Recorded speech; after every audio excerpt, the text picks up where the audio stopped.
Today I'm going to discuss desire discrepancy.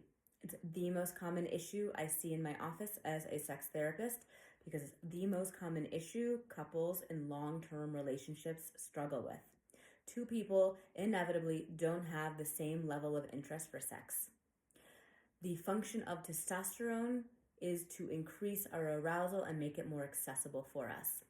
So for the lower desire partner, who usually has less testosterone, they're left feeling like, yeah, I could take it or leave it.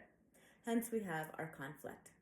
So how do we get on the same page to navigate this discrepancy when one person wants more sex than the other? There's 3 different pathways to think about. One is, I'll just force myself, obligation sex. A lot of people do this, and it's no good. We end up dreading sex and we end up not wanting to have it, so we end up being in a sexless relationship.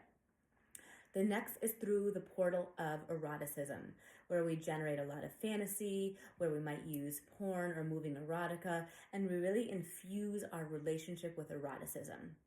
To do that, you have to be really comfortable with sex and really comfortable with each other, and it's not actually a very common pathway for a lot of couples. So the third one, which is the most common pathway and honestly the most accessible for us as busy couples, is an extension of connection. Basically feeling emotionally connected to your partner and saying, we're going to prioritize this, we're going to crawl into bed, we're going to take off our clothes, we're going to be skin to skin, and we might not be enthusiastic about sex when we're crawling into bed. But after a while, because we like each other as humans, and because our skin is touching, and because we're smelling each other, and because we're there, guess what wakes up? Our arousal.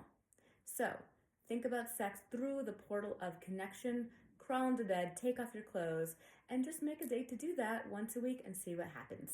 More on this later.